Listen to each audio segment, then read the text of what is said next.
Et salut, alors on se retrouve pour une petite vidéo. Je sais pas comment je sais pas comment je vais vous inclure ça. Je sais pas si je vais faire un petit vlog ou si je vais mettre juste ça. Je pense que je l'inclurai dans un vlog. Et je vais vous raconter un peu ma life. Du coup, déjà, je m'excuse parce que c'est vrai que ça fait un petit moment que j'ai pas posté de vidéo. Logiquement, avant cette vidéo-là, vous aurez vu la vidéo des colos terminés que j'ai postée. On va dire que j'ai eu un petit coup de mou. Euh, le mois dernier, j'ai énormément colorié. J'ai fait 12 colos, plus des colos que j'avais en cours qui étaient quasiment terminés. Donc, c'est vrai que j'ai pas mal colorié. Je sais pas, j'ai eu un petit coup de mou. Ensuite, je suis en train de refaire mon canapé. Alors, j'ai un canapé d'angle qui est en simili-cuir, mais le simili-cuir est tout abîmé. Et franchement, ça m'énerve. Du coup, on a acheté un autre simili-cuir et je suis en train de le refaire. Alors, je dois vous dire que c'est quand même un travail de monstre, surtout que j'ai pas l'habitude de la machine à coudre, alors c'est pas non plus extra parfait, mais franchement là ça a bien avancé, j'ai presque fini une partie et je vous montrerai l'avant l'après parce que même si c'est pas parfait, je dois vous dire que je suis quand même assez fière de moi. Voilà. Euh, mais ça va mettre encore un moment. Parce que là, j'ai fait la plus petite partie qui n'est pas totalement terminée. Ensuite, je voulais vous montrer mes petits achats. Alors, j'ai acheté le Cut and Creepy à Maïva, de la chaîne Colorisera. Elle avait dit qu'elle allait jamais dedans, qu'elle hésitait à le revendre. Et je lui avais dit qu'en fait, ben, un jour où elle se décidait si elle voulait le revendre ou le garder, et ben, elle pourrait, je lui prendrais quoi. Et du coup, elle me l'a gentiment vendu. Bon, je pense que vous connaissez ce livre. C'est très, j'aime trop celle-ci. Après, c'est dommage sur les carrés. J'aimerais bien pouvoir l'imprimer en fait ouais, pour la faire deux fois. Parce que je l'aime tellement cette illustration. Bah, c'est l'illustration de couverture et je la trouve vraiment trop belle. J'aime beaucoup les mises en couleur que fait Camilla Derico. Enfin, je sais pas ce que c'est elle. J'aime beaucoup les tons qu'elle utilise, comme là le jaune avec le violet, le orange. Je trouve que ça donne vraiment trop bien. Et même là, les ailes qu'on voit, elle a mis du vert et du violet. Franchement, ouais, j'aime beaucoup sa façon de mettre en couleur. Alors, bon, c'est un livre très simple, hein. C'est des petits colos rapides, mais franchement, je trouve que ça peut être vraiment sympa. Après, bon, les petits personnages qui tirent la langue, ça me fait rire à chaque fois. Mais il y en a qui font flipper un peu, hein, comme celle-ci, elle fait un peu flipper, mais bon, c'est un peu le but aussi. En tout cas, j'aime beaucoup ce petit livre et je remercie mille fois Maëva de me l'avoir vendu, son gentil petit mot, ses petites attentions, franchement, c'était génial. Ensuite, j'ai pris la boîte de 36 Albrecht Dürer. Je les ai trouvés sur Vinted. Je les ai vraiment eus pour pas cher. Et ils étaient neufs. Ils étaient encore dans l'emballage. Donc, parfait. Là, je suis en train de faire un colo avec. Je vous montrerai le rendu. Je voulais essayer de faire un colo juste avec les Albrecht Dürer. Alors, vous savez que moi, j'ai vraiment du mal avec... j'aime beaucoup, par exemple, les Inktense, mais il faut toujours que je rajoute du crayon. J'arrive pas à faire juste avec le matériel aquarellable. Là, je me suis dit, je vais quand même essayer pour voir si une boîte de 36, en fait, c'est suffisant au niveau des couleurs. Ce que je peux vous dire déjà, hop, je vais vous l'ouvrir. Ce que je peux vous dire déjà, c'est que pour le bois, par exemple, ça va, mais c'est pas les couleurs que je préfère utiliser. Mais ça va, on peut s'en sortir. Après, je trouve que le nuancier est plutôt bien fait. Euh, Personnellement, je regrette le noir et le blanc. J'aurais préféré avoir d'autres couleurs plutôt que d'avoir le noir et le blanc.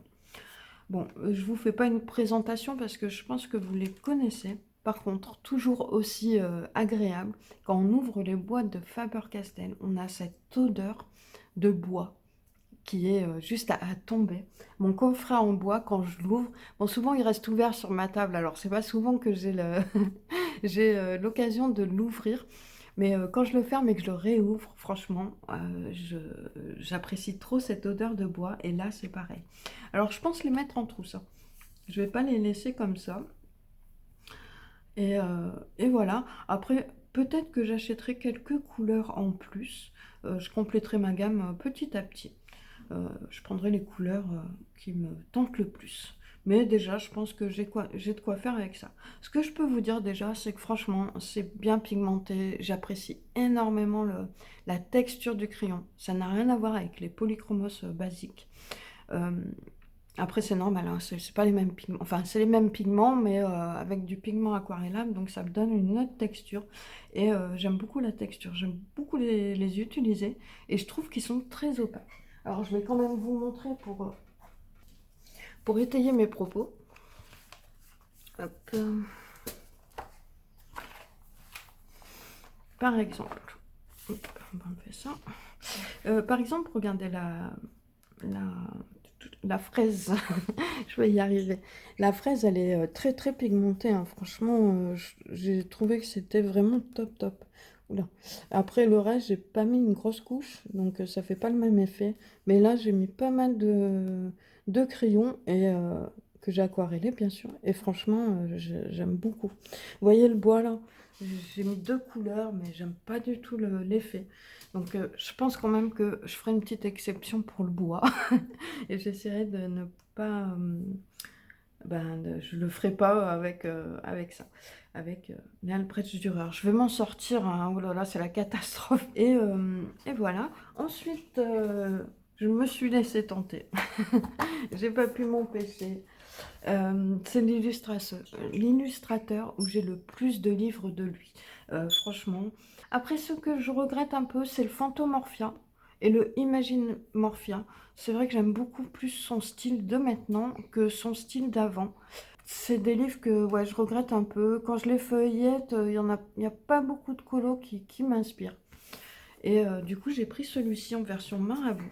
Et franchement, il est beaucoup plus épais que les livres que j'ai, hein. Franchement, ouais. C'est la première fois que j'ai une édition marabout. Comme ça, je pourrais tester le papier. Alors, j'étais un peu déçue parce que voilà, j'ai eu le papier un petit peu arraché. C'est pas très très grave, mais c'est vrai que voilà, quand on achète nos livres neufs, on aime bien les avoir neufs, quoi, qui restent neufs. Mais voilà, j'aime beaucoup son style, le style de ce livre. Franchement, je trouve que son trait, il s'est affiné. C'est très... c'est plus léger, c'est... Ouais, j'aime beaucoup, j'aime vraiment beaucoup. Bah, je vais vous passer quelques illustrations. Si vous voulez une présentation vraiment, vraiment complète, n'hésitez pas à me le dire, hein, je le ferai avec plaisir. Pour l'instant, je suis pas encore allée dedans, mais ça ne saurait tarder. Et j'aimerais bien, en fait, essayer l'aquarelle dessus. Parce que sur les autres que j'ai, c'est les éditions polonaises. L'aquarelle passe, elle passe bien, il n'y a pas de souci. Mais par contre, ça fait des petits points euh, sur la feuille. J'essaierai de vous montrer ça un de ces jours quand j'y pense. En fait, quand on met l'eau, ça fait plein de petits points. Du coup, bah, je vais voir sur le papier marabout si ça fait la même chose. Mais franchement, enfin, je trouve que son trait, c'est vraiment affiné. C'est vraiment... on voit son évolution et je trouve ça génial. Franchement, j'aime beaucoup, beaucoup voir l'évolution d'un illustrateur. Franchement, ouais, c'est très, très beau.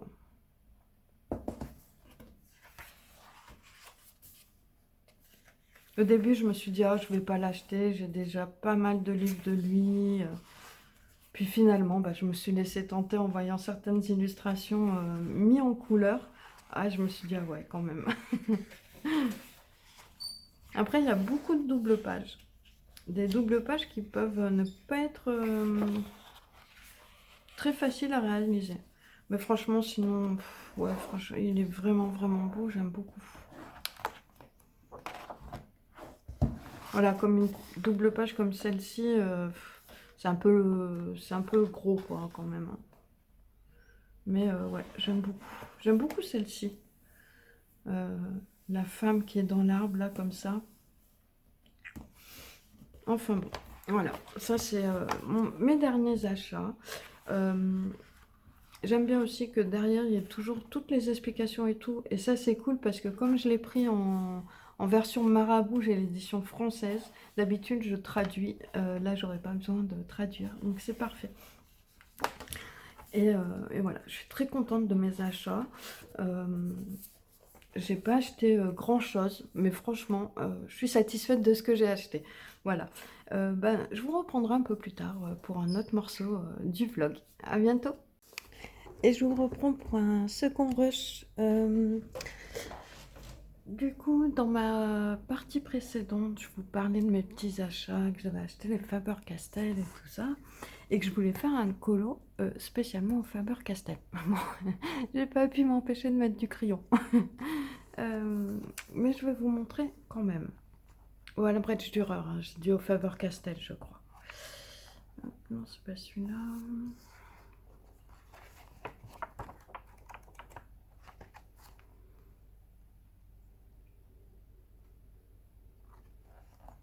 C'est celui-ci, voilà. Alors vous voyez là les champignons, je les ai fait que au Albrecht Dürer. J'ai mis un petit peu de polychromos par-dessus. Et voilà, et franchement, ben, j'ai fait la plupart au Albrecht Dürer. Là, j'ai pas repassé de crayon sur les champignons, sur les feuilles, j'ai pas repassé de crayon. Franchement, je les trouve top. Alors, je les avais déjà essayés auparavant, mais je me rappelle plus si je vous l'ai dit dans le rush d'avant ou pas, alors je verrai ça au montage. Et en fait, je les avais déjà essayés, mais tout au début que je faisais de la mise en couleur, et bon, je les avais trouvés bien, mais voilà. J'avais pas le recul nécessaire pour me dire que c'était des très bons crayons. Finalement, je les aime beaucoup, à premier abord. Franchement, je les aime beaucoup. Seul petit bémol. Hop. Ça traverse. Alors franchement, ça me déçoit un petit peu, en sachant que les papiers du Clara Markova sont quand même de bonne qualité. Ouais, ça par contre, ça serait le gros bémol. Mais sinon, franchement, ils sont vraiment top. J'aime beaucoup leur rendu. Ils sont très pigmentés, faciles à mélanger. Franchement, ils sont vraiment top. Mais je ferai une présentation plus complète dédiée à ça. En tout cas, vous retrouverez le lien, si vous le souhaitez, dans la barre d'infos. Ensuite, je voulais vous parler d'une petite chose. On approche de Octobre Rose. L'Institut Marie Curie a lancé un défi où il faut réaliser 20 000 marque-pages. Et ces marque-pages seront offerts aux patients des instituts Marie Curie. Alors, je ne suis pas hyper douée en tout ce qui est scrap et tout ça, mais j'avais vraiment envie de participer. Et je sais que vous êtes une communauté bienveillante avec du cœur, et je voulais vous inviter à y participer aussi. Je vais vous montrer ce que j'ai fait. J'en ai fait 5 pour l'instant. Après, voilà, c'est des petits marque-pages simples. Je suis pas hyper douée là-dedans. Ça fait peut-être un petit peu enfantin. Mais, mais je voulais y participer. Et je me suis dit, au début, quand j'ai vu mes marque-pages, je me suis dit, oh, c'est pas terrible. Franchement, je vais pas donner ça. Et au final, j'ai réfléchi. Et je me suis dit, bah, en fait, je préfère faire un petit quelque chose plutôt que de rien faire. Et c'est vrai que je me suis dit, ben, même si ça fait plaisir qu'à une personne, même si, enfin voilà, peut-être il y a des personnes qui vont le recevoir et vont être un peu déçues parce que l'autre en aura un super beau, mais voilà, je préfère faire un petit geste, même si c'est pas grand-chose, et faire avec ce que je sais faire, quoi. C'est-à-dire pas grand-chose. Non, mais voilà, du coup j'ai fait ce petit marque-page avec du collage, avec un petit message, tu es une personne spéciale. J'ai mis du papier derrière et j'ai plastifié. J'ai fait celui-ci avec pareil des autocollants. J'ai mis du stylo gel autour des autocollants et en faisant le signe des petits cœurs, le signe de l'espoir. En fait, c'est le signe de l'espoir, ce signe-là. C'est pour ça qu'il est utilisé dans le sida, le cancer du sein. J'ai fait ce petit mot, ce petit marque-page où il est marqué espoir. J'ai fait celui-ci. Bon, celui-ci, je le trouve très très enfantin. Je sais pas si je vais l'offrir, mais bon, je vais essayer d'en faire le plus possible. Et, euh, et voilà, quoi, essayer de les offrir. Alors pareil, tu es la meilleure, tu es une personne spéciale. Pareil, j'ai mis du papier derrière. Et j'ai fait celui-ci, amour. Voilà, avec des petites décorations, des petits cœurs, des petits points de stylo gel. Et du papier à l'arrière et plastifié aussi. Alors franchement, c'est pas grand-chose. J'avais fait cela. Alors celui-ci, c'était sur du papier aquarelle et franchement, le crayon est pas très bien passé. J'avais écrit un ballon d'amour pour la plus belle. Et ensuite, j'ai fait celui-ci. J'ai marqué un ballon d'espoir. Pareil, je sais pas si je vais l'envoyer. J'ai l'impression que ça fait un peu trop enfantin. Voilà, je vais quand même essayer de faire plusieurs marque-pages. Je vais essayer peut-être de regarder des vidéos pour essayer de faire des choses un petit peu mieux. Bon, après, j'ai pas l'habitude du scrap. Franchement, il y en a, elles font des choses magnifiques en scrap. Et j'ai pas de machine pour faire des petites découpes, des dentelles, des choses comme ça. Mais je vais quand même essayer de faire avec les moyens du bord. Et je vous invite à le faire aussi. Et ça serait avec plaisir que je voudrais bien voir vos créations aussi, si vous les faites suite à cette vidéo. Donc n'hésitez pas à me taguer sur vos photos. Alors, je vais vous mettre en lien dans la barre d'infos le lien de l'Institut Marie Curie avec toutes les modalités pour participer à ce défi. À savoir qu'il n'y a pas de restriction de matériel. Vous pouvez utiliser du tissu, de la broderie, enfin tout ce que vous voulez, il n'y a aucune restriction. Il ne parle pas non plus d'un code couleur. Moi, je les ai tous faits dans le rose pour l'instant, mais je sais pas trop s'il faut les faire particulièrement rose. Mais bon, en tout cas, pour l'instant, je les fais comme ça. Et il faut les envoyer avant le 25 septembre à l'Institut Marie Curie qui se trouve à Paris. Vous aurez le lien en barre d'infos ainsi que l'adresse. Euh, je sais que parmi vous, forcément, il y a des gens qui ont été touchés de près ou de loin par, par le cancer. Euh, que ce soit le cancer du sein ou un autre cancer, malheureusement, c'est une maladie qui est très intrusive et, euh, et qui touche beaucoup de monde. Et, euh, et même si ça vous touche pas, un jour ou l'autre, on ne sait pas ce qui peut arriver. Donc, je sais que parmi vous, il y a des esprits créatifs qui font du scrap, de la carterie. Et franchement, ça serait génial si vous faisiez ça parce que je sais que vous pouvez faire des choses magnifiques. Et même les personnes qui, comme moi, n'ont pas forcément de talent, ne sont pas hyper douées, bah voilà, on peut faire des petites choses toutes simples. Et si ça peut faire sourire quelqu'un, si voilà, c'est un petit geste simple. Donc, je vous mets tout ça en barre d'infos. Moi, je vous montrerai le reste de mes marque-pages. J'espère réussir à en faire des sympathiques quand même. Et, euh, et voilà. Donc, en fait, je pense que je vais finir cette vidéo là-dessus. Et on repartira sur une autre vidéo un petit peu plus joyeuse. En tout cas, bah, je vous remercie d'avoir regardé la vidéo. N'hésitez pas à lâcher votre meilleur pouce bleu, un petit commentaire, ça fait toujours plaisir. Et puis moi, je vous dis à très bientôt. Ciao!